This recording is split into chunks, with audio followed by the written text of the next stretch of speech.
We love a feel-good story, even if it feels like it's not going to be a feel-good story, but this is. I promise, it gets good. Hey Spuds, how's it going? Welcome back to another video, first video, I don't know, but welcome either way. Thanks so much for being here, really appreciate it. I hope you can enjoy this video. I'd describe today's video as being all about some hope coming out of a lot of transphobia. Yeah, it will make sense. I don't know if you are aware, but I'm sure many of you are in a state of awareness of the level of transphobia that is going on at the minute in various parts of the world. While I say level of transphobia, what I actually mean is loudness of the transphobes. I don't think there's actually like more transphobia. I just think people who are transphobic are being louder right now. Probably because less and less people are agreeing with them. We've seen it in the UK with the so-called Rowling effect. You know, after J.K. Rowling went on a little transphobic rant, wrote that transphobic essay, it's the proof we were all expecting, but it's basically given other transphobic people confidence, I'd say, in being louder with their transphobic views. And this has all come about because they feel justified in their beliefs and in their transphobia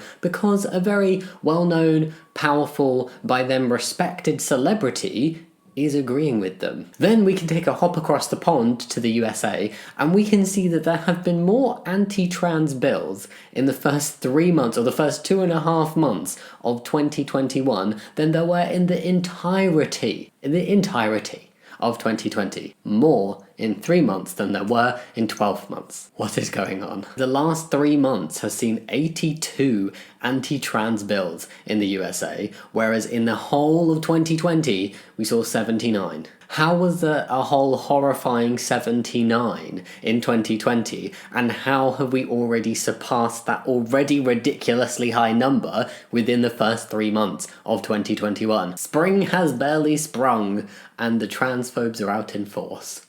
I'm laughing, but it's not funny. I found this legislative tracker website that allows you to see not just anti-trans, but I was looking at anti-trans, but the number of anti-trans bills that are currently being discussed, which states that these are happening and how many and what they are, and it's very useful if you want to find out more. I'm happy to report that not all states have anti-trans bills. There are a good chunk of states that have absolutely zero right now, but some definitely have more than others. Some of the current anti-trans bills going on at the minute include, in Kansas, there is creating the Fairness in Women's Sports Act to require that female student athletic teams only include members who are biologically female. In Alabama, there is the Vulnerable Child Compassion and Protection Act, which prohibits gender change therapy for minors and prohibits withholding of certain related information from parents.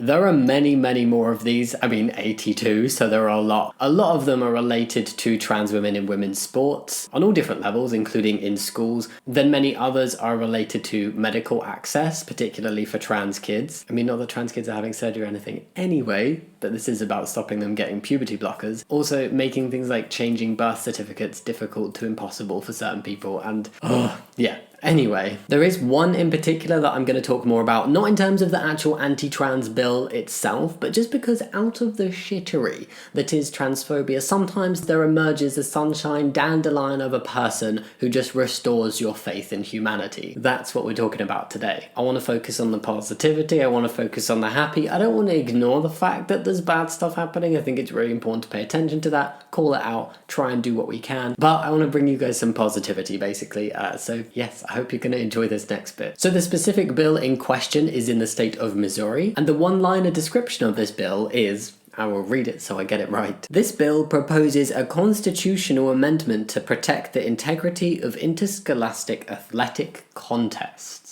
Okay, transphobe translation equals trans girls are now going to be segregated and othered from the other girls at their school when it comes to sports competition and competing in sports and doing sports. Trans girls are now not going to be allowed to be involved in sports with other girls. That is what's proposed, that's not what's happened yet. Now, I know what happens when trans women in women's sports is ever discussed. A lot of people get very shouty and claiming that trans women are going to push cisgender women out of women's sports. sports. All I want to say to that is please bear in mind that transgender women have been allowed to compete at Olympic levels, so they have been able to compete in the Olympic Games since 2004. 17 years. That is multiple Olympic Games. Guess how many medals have been won by trans athletes?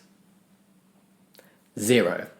None. Zilch. Absolutely none. So yes, transphobes, feel free, go off claiming that trans women are gonna overtake women's sports, because clearly that is what they've been doing for the last 17 years, just snapping up all those medals. So now that that's out of the way, I just felt like I had to say something about trans women in sports before we discuss this further, because yes, we're going to be watching a video of a father of a trans girl speaking out against this bill in Missouri. I've not watched it, maybe you've not watched it, so let's watch it together and remind ourselves that it's really not all bad. My name is Brandon Boulware, and Chairman, I'll go as quickly as I can.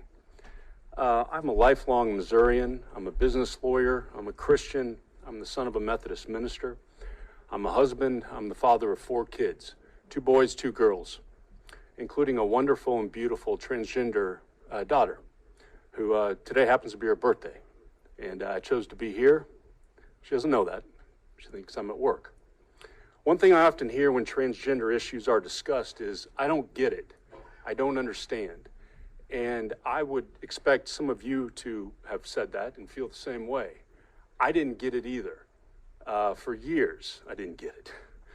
For years, I would not let my daughter wear girl clothes. I did not let her play with girl toys. I forced my daughter to wear boy clothes and get short haircuts, play on boys' sports teams. Why did I do this? To protect my child. I did not want my daughter or her siblings to get teased. And truth be told, I did it to protect myself as well. I wanted to avoid those inevitable questions as to why my child did not look and act like a boy. My child was miserable. I cannot overstate that. She was absolutely miserable, especially at school. No confidence, no friends, no laughter. I honestly say this, I had a child who did not smile. We did that for years. We did that against the advice of teachers, therapists, and other experts. I remember the day everything changed for me. I'd gotten home from work, and my daughter and her brother were in the front lawn. And my daughter had sneaked on one of her older sister's play dresses. And they wanted to go across the street and play with the neighbor's kids. It was time for dinner. I said, come in. She asked, can she go across the street? I said, no. She asked me if she went inside and put on boy clothes, could she then go across the street and play? And it's then that it hit me that my daughter was equating being good with being someone else. I was teaching her to deny who she is. As a parent, the one thing we cannot do, the one thing, is silence our child's spirit. And so on that day, my wife and I stopped silencing our child's spirit. The moment we allowed my daughter to be who she is, to grow her hair, to wear the clothes she wanted to wear, she was a different child. And I mean, it was immediate. It was a total transformation. I know I let that play for ages and I've not talked for a while, but I wanted to just let it, I just wanted to hear it out. Oh, that's such a powerful thing to say and to hear from a father who was initially like, I don't want to accept this. No, this isn't happening. Who now realizes, because I think if you speak to any trans person, one of the major things they'll say is how much happier it made them to live as themselves. I now have a confident, a smiling, a happy daughter. She plays on a girls' volleyball team. She has friendships. She's a kid. I came here today as a parent to share my story. I need you to understand that this language, if it becomes law, will have real effects on real people. It will affect my daughter. It will mean she cannot play on the girls' volleyball team or dance squad or tennis team. I ask you, please don't take that away from my daughter or the countless others like her who are out there. Let them have their childhoods. Let them be who they are. I ask you to vote against this legislation. Oh my God.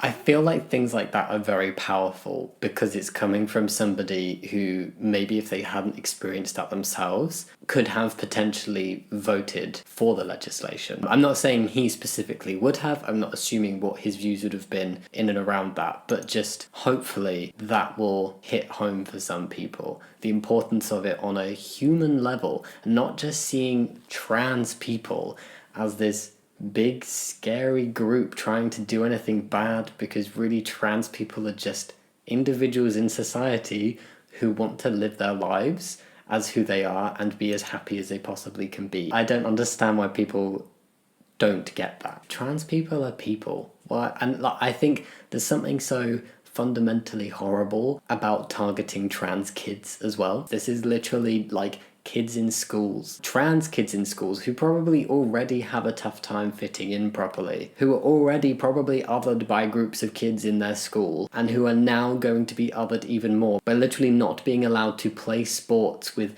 their friends and the other girls in their school. I don't get it. But yes, I wanted to highlight that there are amazing people out there standing up for trans people, standing up for their trans family members, and standing up for what is right. And I just wanted to highlight this amazing father that we watched the video of today. So yeah, let me know what you think in the comments down below. Think about giving this video a thumbs up and subscribing if you want to, but no pressure. And yeah, as always, I'll see you next time. Much love. Bye.